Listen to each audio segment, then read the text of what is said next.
Federal Reserve announced on Thursday that they plan to stress test the major banks in the United States. And in this year's stress test, they will include two crises. Number one, a major collapse in commercial real estate. And number two, major turmoil in the bond markets. Ready? Let's dive in.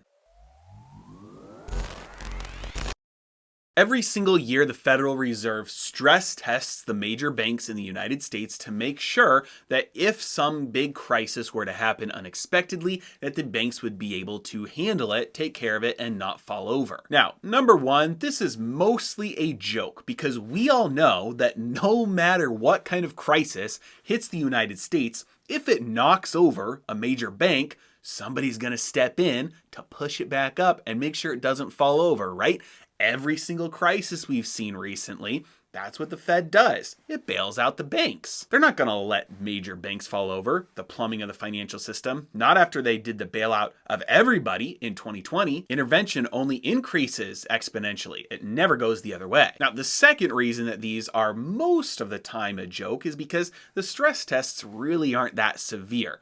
However, might be a little bit different this time because as you can see, the Federal Reserve is in its test using a couple of key factors that are a little bit more strict, a little bit more severe than they've used in the recent past. Number one, they're testing unemployment spiking to 10%.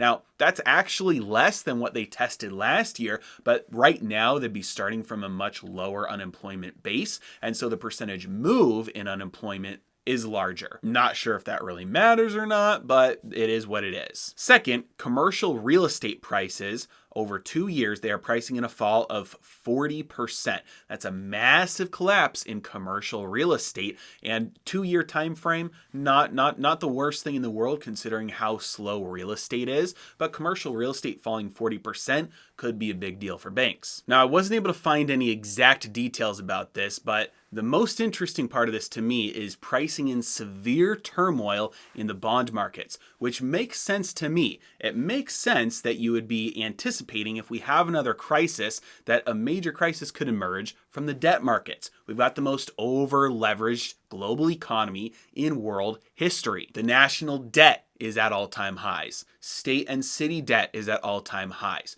Non-financial corporate debt is at all-time highs. U.S. household debt is at all-time highs. That's not just housing debt or non-housing debt. It's both of those components at all-time highs. On the backs of the lowest interest rates in history.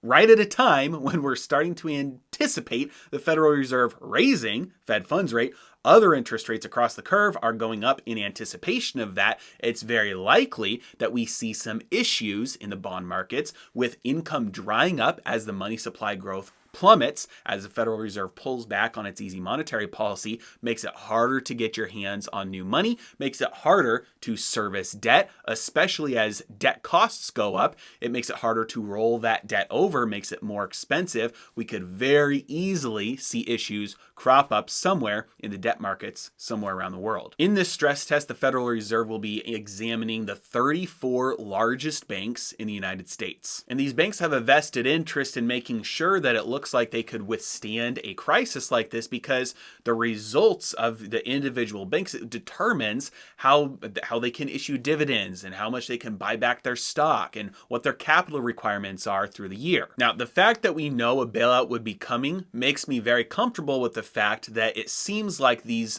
regulations in the stress test has worked to make sure that the U.S. banks are not over leveraged. They are in a much better position than especially many of the big banks in the Eurozone. Now, if there was no implicit, no implied or explicit bailout for the U.S. banks, you wouldn't want these regulations. You would want banks to do whatever they want to do, and if they collapse, let them collapse. But the fact that there is an implicit taxpayer-funded bailout, you don't want them having carte blanche to be able to do whatever they want and take as many risks as they have, because then they have all of the upside from the risks that they're taking and none of the downside. That's a good deal for them, horrible deal for the nation. In any case, we unfortunately won't find out the results of this upcoming test until June.